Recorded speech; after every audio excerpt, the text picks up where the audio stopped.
Assalamualaikum warahmatullahi wabarakatuh. Selamat pagi semuanya. Perkenalkan, nama saya Pertiwi Gunawan. Di sini saya akan menjelaskan apakah peristiwa pemboman Nagasaki dan Hiroshima menjadi kesempatan terjadinya proklamasi kemerdekaan.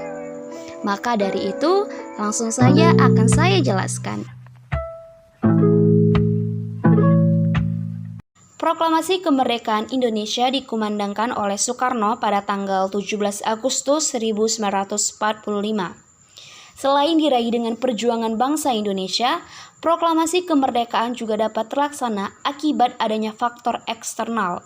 Salah satu faktor eksternal yang dimaksud adalah terjadinya peristiwa pengeboman dua kota Jepang, Hiroshima dan Nagasaki oleh Amerika Serikat pada tanggal 6 Agustus 1945 dan 9 Agustus 1945. Lantas, apa keterkaitan peristiwa pengeboman kota Hiroshima dan Nagasaki dengan kemerdekaan Indonesia?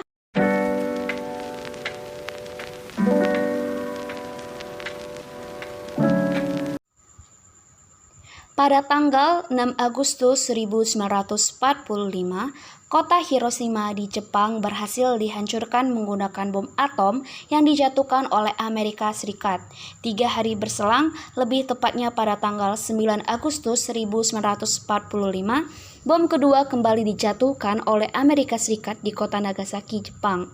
Hal itu dilakukan sebagai balasan bagi Jepang yang telah menghancurkan banyak armada Pasifik Amerika Serikat yang berbasis di Pearl Harbor pada tanggal 7 Desember 1941. Jatuhnya kedua bom atom tersebut lantas membuat Jepang tidak lagi berdaya. Hal ini disebabkan oleh Hiroshima dan Nagasaki merupakan dua kota penting di Jepang. Tidak hanya semangat dan martabatnya yang jatuh, Jepang menyadari kekalahan telah di depan mata. Melihat kondisi saat ini, Kaisar Jepang memutuskan untuk menyerah tanpa syarat kepada sekutu pada tanggal 15 Agustus 1945. Jepang mengakui bahwa mereka sudah kalah dari segala sisi, khususnya persenjataan. Nah, di sini tadi saya sudah menjelaskan mengenai peristiwa pengeboman di kota Hiroshima dan Nagasaki, Jepang. Lalu yang menjadi pertanyaannya, di mana letak keterkaitan yang telah disebutkan tadi mengenai peristiwa pengeboman di kota Hiroshima dan Nagasaki dengan kemerdekaan Indonesia? Pada saat itu, Jepang berusaha untuk menutupi berita kekalahannya terhadap sekutu dari negara-negara lain, khususnya negara jajahannya Indonesia. Namun, sayangnya informasi ini berhasil terdengar oleh salah satu tokoh golongan muda, yaitu Sultan Syahrir. Begitu mengetahui bahwa Jepang telah kalah dalam Perang Dunia Kedua, Sultan Syahrir segera mendesak Soekarno dan Muhammad Hatta untuk memproklamasikan kemerdekaan Indonesia. Awalnya, Soekarno dan Hatta tidak langsung memenuhi permintaan para golongan muda.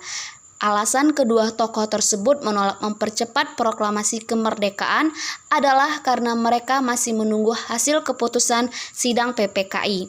Guna menjauhkan Soekarno dan Hatta dari pengaruh Jepang, keduanya pun diasingkan ke Rengas Dengklok. Sewaktu di sana, Soekarno dan Hatta terus dibujuk agar segera memproklamasikan kemerdekaan Indonesia selambat-lambatnya pada tanggal 17 Agustus 1945. Pada akhirnya, Soekarno pun bersedia dan memproklamasikan kemerdekaan Indonesia yang dibacakan pada tanggal 17 Agustus 1945. Nah, maka dapat disimpulkan dari penjelasan saya tadi mengenai keterkaitan peristiwa pengeboman yang terjadi di kota Hiroshima dan Nagasaki dengan kemerdekaan Indonesia, bahwasanya peristiwa pengeboman tersebut menyebabkan Jepang akhirnya menyerah tanpa syarat kepada sekutu, sehingga kesempatan ini yang dimanfaatkan oleh para pejuang kemerdekaan untuk memproklamasikan kemerdekaan Indonesia.